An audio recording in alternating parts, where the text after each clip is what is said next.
behalf of President Trump. And there was dead silence.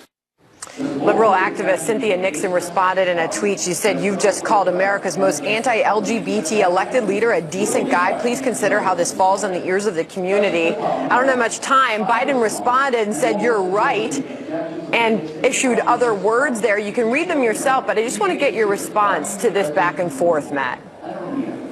It's the radicalism of what's happening to the Democratic Party. Look, the conservative movement in the Republican Party believes that each American has the right to make their own decisions on how to live their life. And the fact is, if Mike and Karen Pence are people of faith and they want to live out their faith in their own individual lives and with their family, guess what? That's also protected by the First Amendment. It's the growing intolerance on the left towards Americans who simply want to make their own religious choices, including their own sexual choices, that should be respected. And I'm sad that the left won't respect their choices. All right. Well, a lot more coming up there. We know Kellyanne Conway speaking. She's going to join us a bit later. Mike Pence at the top of the next hour on that stage. Matt Schlapp, thank you for coming to the camera there. We know it's a busy morning for all of you folks there. Thanks, Matt. Thanks, Sandra. Well, the U.S. Congress isn't finished with Michael Cohen just yet. The president's former lawyer will return to Capitol Hill next week for more closed-door testimony before the House Intelligence Committee. This as Congressman Jim Jordan and Mark Meadows ask the Justice Department to investigate Cohen for perjury, claiming he lied during his public testimony on Wednesday. Chief Congressional Correspondent Mike Emanuel live at the White House. This is the president's former fixer we're talking about here. What is President Trump saying about Michael Cohen? Mike. John, good morning to you. President Trump says that Michael Cohen was shopping around a book that had the exact opposite message from his testimony that we heard on Capitol Hill this week. The president tweeting, "Congress must demand the transcript of Michael Cohen's new book given to publishers a short time ago. Your heads will spin when you see the lies, misrepresentations, and contradictions against his Thursday testimony.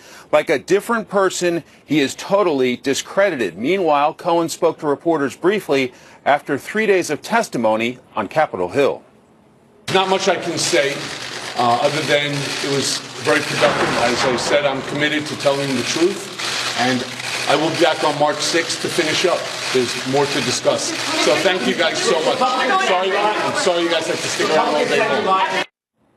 The president says since Democrats have not been able to find collusion, now they're following around discredited Michael Cohen. John? So is this just the beginning of what House Democrats are planning in terms of investigation?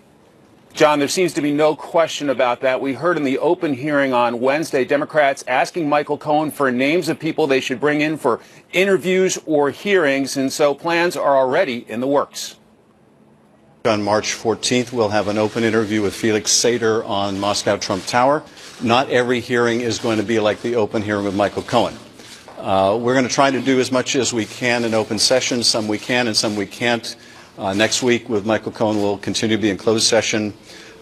We have to look at these on a case-by-case basis in terms of the investigative needs as well as equities of the Department of Justice. But we are going to try to do as much as we can. And that's just House Intelligence. You can expect plenty more hearings in other committees looking into the president's business dealings, his administration, and even his family. John?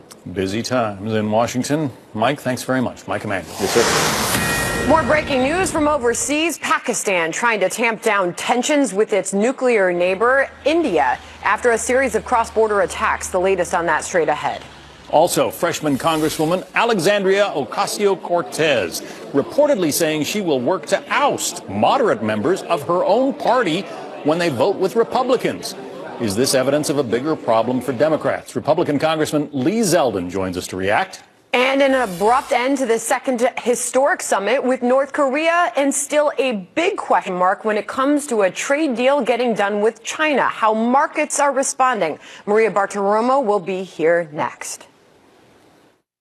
We're negotiating now with China and others, Mexico, Canada, We've done those deals. They have to get approved by Congress. We'll see what happens. In a downed plane. This is video, by the way, of a convoy escorting the pilot to a border crossing between the two nations. Pakistani officials calling the handover a gesture of peace after cross-border attacks earlier this week escalated a long, simmering tension there. India and Pakistan have clashed for decades now over the disputed Himalayan region of Kashmir, and both are armed with nuclear weapons.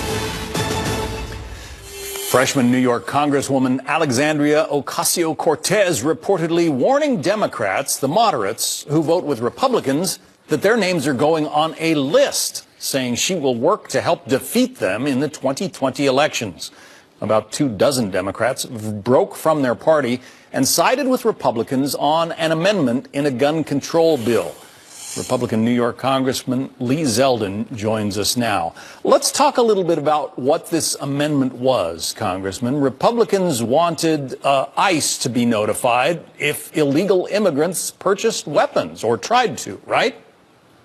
Absolutely. Common sense measure. My constituents strongly support it.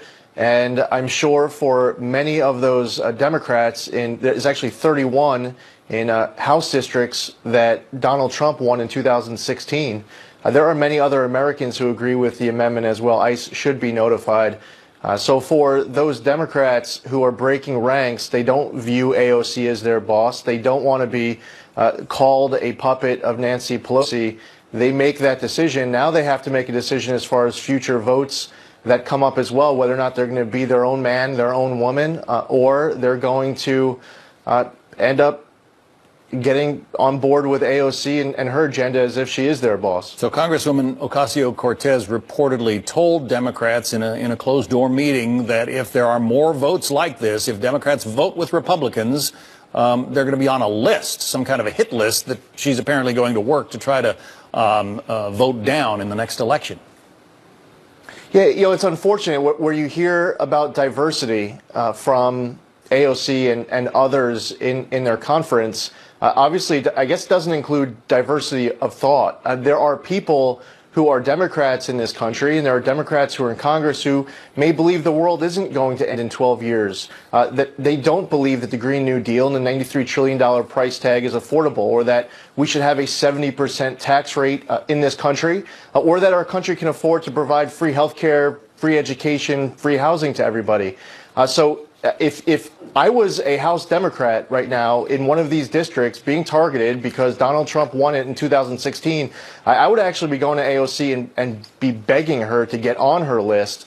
So the threat obviously should be one that should be confirmation for their voters that they're being independent of this far left, this radical left of their party. But what we started to see, the next vote the next day, yesterday, the next time we had one of these votes, many of these Democrats who voted with Republicans, they must have got spooked by AOC because they started voting with the Democrats and Pelosi right away the next day. Well, and Speaker Pelosi said, we're all on one team. You're either with us or you're not. She seemed to be essentially falling in line with Congresswoman Ocasio-Cortez.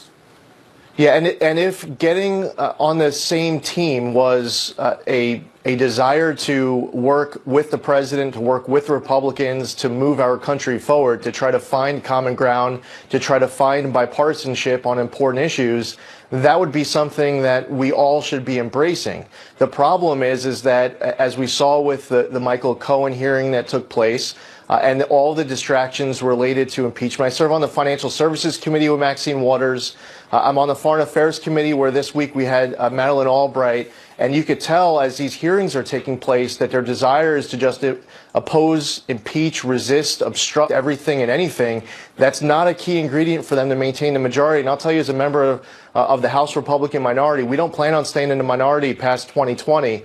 And Pelosi and AOC, they're going to help our cause if they continue to play along with the desire to just undercut the president at every turn. That's not what the American people want, what my constituents want. And I'm sure in those districts that President Trump did well in, it's not what those constituents want either. Yeah, that was my very quick question. Don't Americans want bipartisanship? Don't they want cooperation on Capitol Hill? Yeah, 100%. They want to see our president successful. They want to see Republicans and Democrats in Congress working together on key priorities to help grow our economy, strengthen our national security, to take care of veterans and first responders, to do so much more, combating human trafficking, drug trafficking, securing our borders. And when you put all those important policy priorities aside for instead hyper-partisan politics to try to take out Donald Trump, it's going to bury them at the polls next November. People want to see bipartisanship, not that. Congressman Lee Zeldin, Republican of New York, thanks for coming on. Thank you, John. Fox News alert, the U.S. government now saying Osama bin Laden's son is emerging as one of the leaders of al-Qaeda. How much the U.S. is willing to pay to find him. Plus, Republicans pushing back against President Trump's national emergency declaration. So, will he have to use his veto pen? I support what the president wants to do on border security, but I do not support the way he has been advised. Field of Democratic presidential hopefuls growing by one more today. Washington's Governor Jay Inslee announcing his 2020 presidential bid in a video posted this morning. He also plans to hold a news conference in Seattle, followed by trips to Iowa and Nevada in the coming days. Inslee is the first governor to join the already crowded field of Democrats that boasts 11 other official candidates so far. Our opponents are proposing to overturn America's success and its greatness. It's crazy stuff. The Green New Deal would literally destroy the economy. It would knock out energy, transportation, airlines, jobs, businesses. We'd probably lose 10 to 15% of our GDP. It's remarkable. I ask you to join President Trump and me and the rest to put socialism on trial and convict it. White House economic advisor Larry Kudlow there slamming the rise of socialism on the left during a fiery speech yesterday on the stage at CPAC. Let's bring in Maria Bartiromo, host of Sunday Morning Futures here on the Fox News Channel and Mornings with Maria on Fox Business Network. I know you know Larry very well. Yes. You talk to him often and you worked with him for many years. He was not messing around there. No. Put socialism on trial, convict it. Yeah. And this is quickly emerging as the message there on the stage at CPAC this week. But, you know, Sandra, it should be, right? Because it's so far left from what Americans really want in the economy. And look at some of the programs that you've seen from some of the contenders for the 2020 election. 70% tax rates. The Green Deal. Obviously, the Green Deal was not very well thought out at all. If you're going to have to destroy all of those industries like transportation, energy, if you're going to have to eliminate fossil fuels within 10 years, that makes no sense. Anybody who knows the science of this understands that fossil fuels is not going away within 10 years. We need that to actually get on a plane, take a drive. Then you've got Medicare for all. Medicare for all is actually, as the Wall Street Journal and James Freeman often says, Medicare for none, because this is another federal program that wipes out the private insurance industry. You know how many people get their health insurance from the private insurance industry? 160 million. I mean, think about that. 160 million people are going to lose their health insurance because they want Medicare for all. So all of these programs, they say that they're not socialist, but they actually are. They're all large federal programs that will mean a bigger government bite. They're trying to distance themselves from the word socialism. They think that's a bad word. And yet they come out with these programs that are every way you look at them. Socialist programs. He spent a large chunk of his time on that stage ripping into what he called crazy ideas that are emerging on the left. And meanwhile, we are just now 24 hours now from the president walking away from that deal in Vietnam with North Korea. Market impact there, and what does it tell us about a potential deal with China? The president clearly showing he is willing to walk away if the deal is not right. And I think you're spot on, and that's what he basically tried to tell the world. I'm willing to walk away if it's not the best deal for the United States. And Look, I think in retrospect, all over CNN yesterday was failure this, failure that. Actually, this was a real success because the president proved that he is not going to give away the store. If there is not going to be denuclearization, well, guess what? Then the sanctions will stay in place. And I think he's trying to show that kind of oomph with China as well. Basically saying to China, it's not just about China buying more stuff. It's not just about China buying more soybean and grain. It's about China moving the needle on a commitment to stop stealing. That's why there's so much worry about Huawei Telecom, because we've seen instances when this company has spied on their clients. I want to get the sound in here because you had on the chief security officer of Huawei, because this telecom giant, and this is fascinating that you were able to speak with him, Maria, they're putting themselves out there, making the case, trust us. Right. Here was that moment this morning. The pressure on Huawei is part of the geopolitical dynamic between the U.S. and China. It's also part of the fact that the U.S. government is trying to seriously address the risk to the United States globally with the rising power of China economically and militarily, and trying to do a whole lot more, led by the Department of Homeland Security, to protect our critical infrastructure and work to protect our allies. They're out there trying to convince the world that they are trustworthy. Were you convinced? I was not. They took out an ad in the Wall Street Journal saying, you've got to trust us, come see us. But look at the history of the company, Sandra. Look at all of the lawsuits that have sued Huawei for stealing trade secrets. Cisco settled a lawsuit for Huawei stealing trade secrets as it relates to routers. Motorola Solutions, they had to settle with them because of stealing trade secrets, as well as T-Mobile, which is right now, we're going to see more of that in the next couple of weeks. Cisco, we've got all of these companies that have already told us that they are in the middle of lawsuits and settlements, Huawei, because of this. It was a great interview. Markets opening is just a few moments from now. Maria Bartiromo, thank you. Always good to have you here. Thank you. John? A major milestone for grassroots conservatives, the Tea Party, marking 10. I think that really it's a very dangerous thing for people to be voting against border security for anybody, including Republicans. I really think that Republicans that vote against border security and the wall, I think, I've been okay at predicting things. I think they put themselves at great jeopardy. That's the president there reacting to Republicans who are not inclined to vote with him on his declaration of a national emergency that he wants to build his border wall. 3 Republican senators already have indicated they will vote in favor of a resolution to block that declaration. Let's bring in Washington Post contributing columnist Gary Abernathy. He is out with an op-ed on the issue. You can find that on foxnews.com. Gary, you think the building of the wall is just common sense? Well, and I'm trying to represent what a lot of people think who I know where I live, John, and that's what I try to bring to the Post in my columns, is not always necessarily what I think, but what a lot of folks I talk to think in my part of the world. And what they can't understand is why having a wall is in any way immoral or shouldn't be part of a strong plan to keep illegal immigrants from coming in illegally. People where I live, they support legal immigration. They understand that they are themselves descended from, immigrants, that we're all immigrants. Almost all of us in this country immigrated here, at least our ancestors or forefathers did.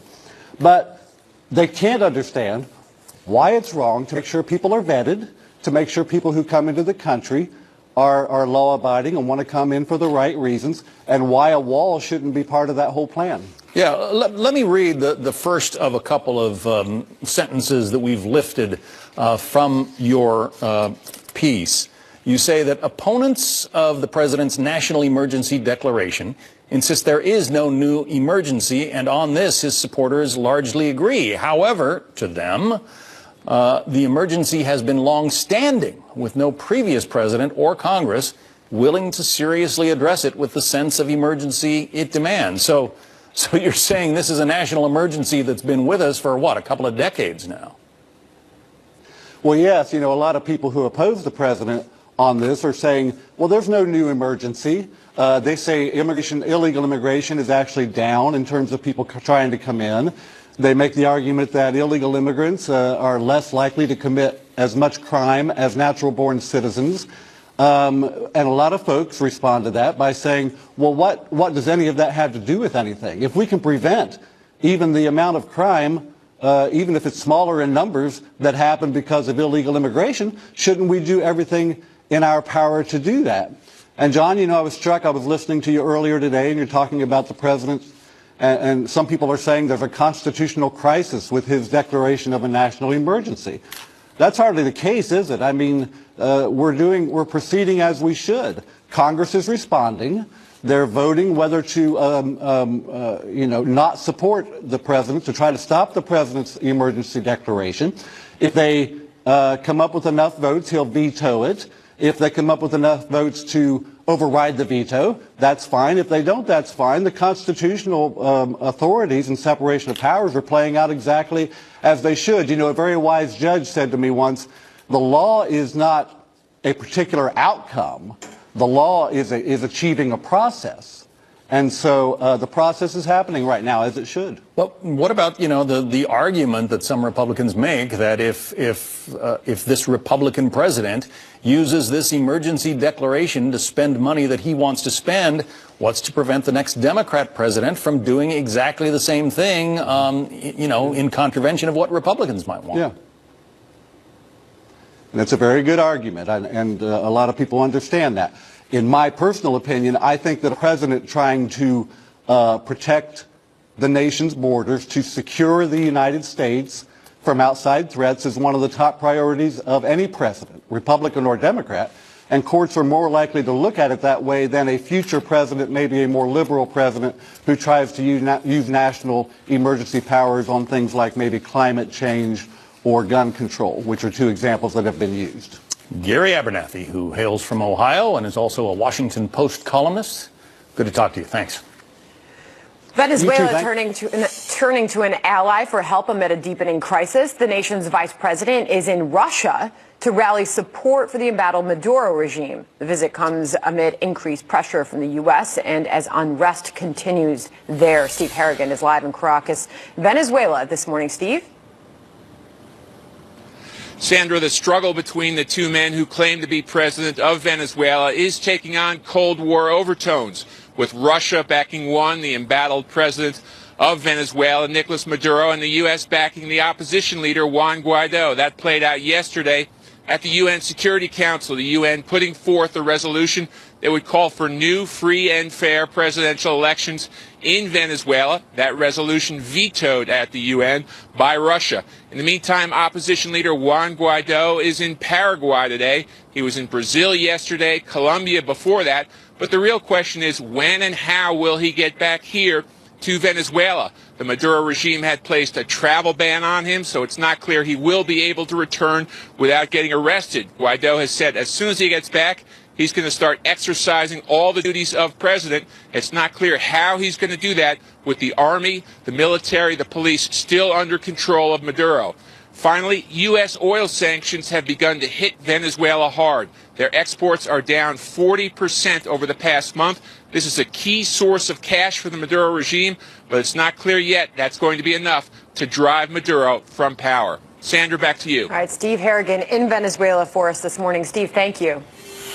It has been an action-packed week, including the president walking away from the North Korea summit, Michael Cohen's explosive testimony on Capitol Hill, and conservatives rallying together at CPAC right now. Kellyanne Conway, the president's advisor, joins us to react to it all next hour. And President Trump optimistic an agreement with North Korea is still possible. Senator Joni Ernst will be here on that. There are people who are intent on good and those who are truly aimed at destruction and evil and corruption. America has a responsibility to protect itself by pushing back against those evil nations and those evil leaders who intend to do real harm to the world. A terrifying collision caught on camera. A Florida teenager in critical condition after a hit-and-run rollover crash in Sarasota. Hotel security video shows the 19-year-old swerve his Audi to avoid a minivan that turned into the street. The van clips the driver's side of the car, causing it to flip over 3 times into a nearby parking lot. The minivan then takes off. Just seconds later, police are still looking for the driver of that minivan. Vice President Mike Pence set to take the stage just a few moments from now at CPAC, where today's theme is America First. The speech coming after the second nuclear summit with the president and Kim Jong-un ends with no deal. Here's Senator Lindsey Graham from yesterday. He said, if I'm not going to relieve sanctions for a partial deal, I said that's the only good deal is for them to give up their nuclear program in return for security assurances and economic assistance. I hope and pray that the talks continue, but if they break down, it's time to end their nuclear program one way or the other. Joining us now is Iowa Senator Joni Ernst. She serves on the Armed Services and Judiciary Committee. She's also vice chair of the GOP conference. Senator, good morning to you. We know you've got a busy morning there. Thank you for stopping in America's Newsroom first. What did you think of the president walking away from that deal? I think it was absolutely the right thing to do. The asking for those sanctions to be lifted is ludicrous. The North Koreans need to understand, Kim Jong-un needs to understand that they need to denuclearize and make sure that they do it soon. And when that happens, certainly the president will be ready to deal. But what was presented to the president, it was not the right direction. And the president is a good enough man. He's a great enough negotiator to know when to get up and leave. I did not hear you say if that happens. You said when that happens. It sounds you're optimistic a deal will still get done in the future, Senator. Well, I remain optimistic, and I will, as long as we have President Trump negotiating. I think we do have some leverage here. So I am optimistic. I will remain so, but we know that the ultimate goal has to be denuclearization on that peninsula in order to make sure not only are our allies in that region safe, but we are safe here on the homeland as well. I want to get your thoughts more broadly speaking on what's happening around the world right now, Senator. Newt Gingrich, the former Speaker of the House, penned an op-ed titled "Incredible Changes Are Taking Place Around the World." In that opinion piece, he writes, in fact, the world is perhaps more in flux than any time since the end of World War II. It was published on FoxNews.com today, and Senator, in that piece, he points to France and the reform efforts there, Italy, the economy shrinking, the European Union, and the problems with Brexit. What are your thoughts in this moment in time as we look at what is happening around the world? Well, we certainly do have a world in flux. We have a lot of unrest throughout the world. And with that, you do see changes. As migrants have moved from the Middle East into Europe, we've seen great changes there. We will always see changes. Some periods of time are more stable than others. But I think that the speaker is correct. Mr. Gingrich is correct that we are a world in flux. And that's where we really need to step forward as America and be that world leader. We need to show that we are strong enough to lead our allies through these changes and make sure that there is peace and prosperity for everyone. We want to enable those countries to live in peace, but they also want freedom. So that's where we can be the leader. Senator, we know the theme there at CPAC today. We can feel the energy in the room there behind you is America First. What will be your message when you take to the stage a few moments from now? Well, the message that I have and on that panel that I'll be on this morning is that America can be first. America first does not necessarily mean America alone. And we know that working with our allies, we can be the world leader that is so needed in such turbulent times.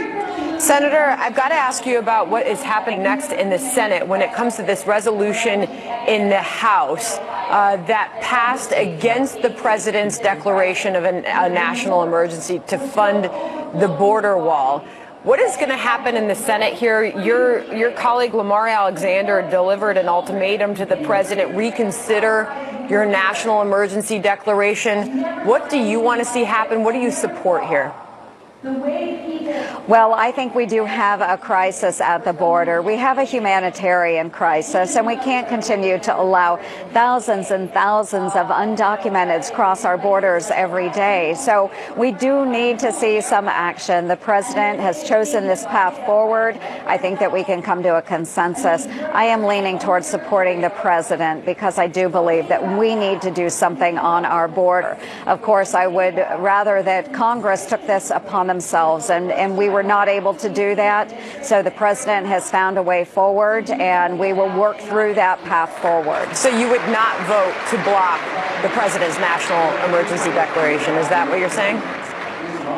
I would not vote to block it, but certainly I think that we do need to scrutinize what is going on in the use of national emergency powers, and that's where I think that Congress needs to play a much greater role. Senator Mike Lee is working on legislation which would address this, and I'm anxious to see what our final discussions bring forward. But again, I think the president is spot on. We do have a humanitarian crisis. We do need to do something about securing our borders and making sure our citizens are safe. Senator Joni Ure, it's a busy morning there. We appreciate your time. Thank you for coming on. Thank you very much. Thank you. And the vice president expected up in a few minutes. We'll take you there when he gets to the podium. In the meantime, the U.S. government offering a huge reward for Osama bin Laden's son. So why is the State Department now redoubling its efforts to find him? Plus, Michael Cohen convicted of lying to Congress, and now two leading Republicans say he did it again just this week. They're calling on the Justice Department to now investigate. So will that happen? Jim Jordan and I have put forth a letter today citing 6 ways that Michael Cohen has contradicted himself and perhaps committed perjury. Sent that to the new Attorney General for a criminal referral. Northern California surveying the damage as historic floodwaters begin to recede. Torrential rainfall pushed the Russian River to 46 feet, its highest level in more than 2 decades. The rising water damaged thousands of homes and buildings and prompted evacuation orders for some 3,500 people. The U.S. government is now offering $1 million for help in tracking down the son of the late terror leader Osama bin Laden. The State Department saying that Hamza bin Laden has emerged as a leader of al-Qaeda. Lucas Tomlinson is live at the Pentagon with more on that. Lucas. John, 8 years after Navy SEALs killed Osama bin Laden, the U.S. government now says it wants to do the same thing to his son, or capture him alive. The State Department calls Hamza bin Laden an emerging al-Qaeda leader. Quote, since at least August 2015, he has released audio and video messages on the internet calling on his followers to launch attacks against the United States and its Western allies. Hamza married the daughter of Mohammed Atta, lead hijacker and mastermind of the 9/11 attacks on the World Trade Center and the Pentagon using 4 commercial airliners.